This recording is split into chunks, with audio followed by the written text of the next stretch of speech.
Bonjour mes amis, bonjour mes amours, bienvenue à la chaîne YouTube Odyssey des Frères Tadros. Le titre de la prochaine capsule s'appelle « Un futur optimiste ». Et oui, on est optimiste et le futur a l'air optimiste. Et on parle de ça dans quelques secondes. Bougez pas, bougez pas.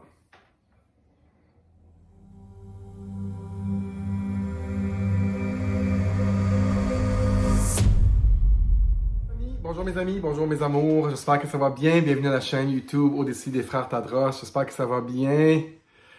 Ici, on regarde la société de façon spirituelle, aussi de façon technologique, pour essayer d'affecter le nouveau monde.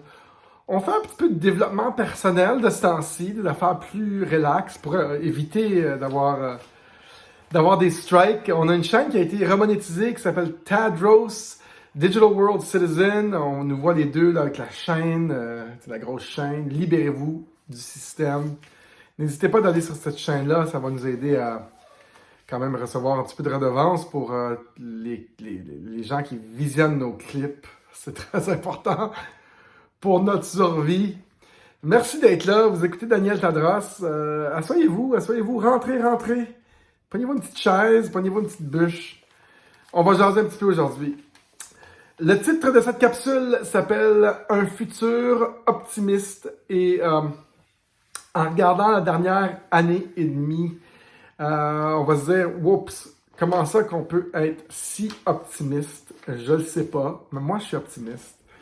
Je suis optimiste pour ce qui s'en vient. J'ai rencontré mon ami Sylvain Laforêt il y a quelques jours. Sylvain Laforêt était à Rawdon, nous étions à Rawdon. Et on a rencontré Sylvain Laforêt et j'ai dit « Sylvain, moi je suis optimiste pour le futur. » Il m'a dit « Moi aussi. » Pourtant, on est éveillé puis on voit clair. On voit que les forces mondiales des pays, qui sont juste en fait des incorporations et qui ont le monopole un peu sur...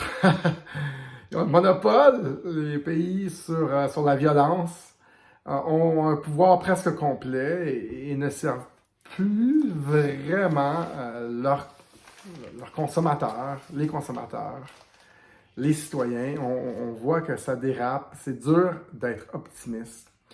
Mais moi, je suis un gars hyper optimiste. Eric aussi. Pourquoi? Parce que je crois que là où les humains ont une effervescence, where we thrive, c'est d'être libre dans des places libres, des marchés ouverts, des systèmes ouverts, sans permission, décentralisés, global. Et on s'en va dans un monde comme ça, et ça a commencé il y a à peu près 30 ans, avec l'Internet quand même, où est-ce qu'on a eu un système sans permission, où on pouvait innover. Tous les grands forces mondiales qui sont ouverts, et laisse les gens libres, la liberté d'expression, la liberté, les droits humains, où est-ce qu'ils laissent les gens vivre, on a des meilleures sociétés. C'est très important et on a aussi des meilleures économies. La Chine a compris ça un petit peu, mais moi je crois à des systèmes libres, ouverts, des sociétés ouvertes. C'est pour ça que la démocratie fonctionne plutôt que la tyrannie, parce que les gens sont libres, même s'il y a quand même un semblant de démocratie. Je pense qu'on s'en va vers un futur qui va être vraiment bien. Peut-être vers une démocratie pas représentative. Je crois que nos systèmes sont déchus, notre technologie a avancé beaucoup. On aurait plus aller vers une démocratie directe ou une démocratie liquide. La démocratie liquide, c'est un mix entre une démocratie directe puis une démocratie représentative, un peu comme Facebook. On appelle ça la démocratie liquide, où on peut changer de représentant qui nous représente pour certains dossiers. Oups, si on n'aime pas ce que Daniel Tadros fait sur Facebook, notre représentant, on va changer à Eric Tadros, ou on va changer à Éric Duhem, ou peu importe. On appelle ça la démocratie liquide, ça existe déjà. Mais la raison pour laquelle je suis motivé, c'est parce que, allons-y avec cette prémisse-là, la liberté, c'est la tyrannie, c'est la centralisation du pouvoir, et la liberté, c'est la décentralisation du pouvoir. Et on s'en va, je pense, dans un monde de plus en plus décentralisé. Ça n'a pas le choix. C'est là où il va y avoir le plus d'effervescence, là où les choses sont décentralisées. Malheureusement, Google, Facebook, Amazon ont été bâtis sur un système décentralisé, mais eux sont maintenant centralisés et le contrôle est là. Et ce qui arrive quand on fait des inventions et il y a des fondateurs, aussitôt que les fondateurs changent, cette invention peut être utilisée pour des projets qui sont méchants, qui ne sont pas bons, qui sont contre les populations. Et c'est ce qui arrive avec les grandes plateformes. Ça a été recentralisé et c'est utilisé pour les intérêts des autres. Où je suis positif, vraiment positif, c'est qu'on a créé des choses qui n'ont pas de pouvoir central. Et on voit à l'horizon la liberté et on voit une nouvelle révolution de décentralisation. Et Bitcoin a résolu pour ça. Bitcoin n'appartient à personne, ça ne peut pas changer demain et être utilisé pour des intérêts des autres. C'est une technologie qui est décentralisée dans plein d'ordinateurs, une confiance mathématique et algorithmique. Et on voit à l'horizon de l'espoir pour la décentralisation de tout et de tout. Et c'est pour ça que je suis ultra positif. Ceux qui ne comprennent pas ce qui nous arrive, nous, on a passé beaucoup de temps à réfléchir à ça. Moi et Eric, quand même, et on voit qu'il va y avoir une décentralisation du pouvoir et la liberté qui s'en vient sur plusieurs années. Les gouvernements vont être remis à leur place, là, pour nous servir à cause de ces technologies qui mettent de la lumière dans tous les coins noirs du monde. Et je parle, oui, de blockchain, je parle, oui, de Bitcoin. Ça a résolu quand même des problèmes inhérents dans la centralisation bancaire.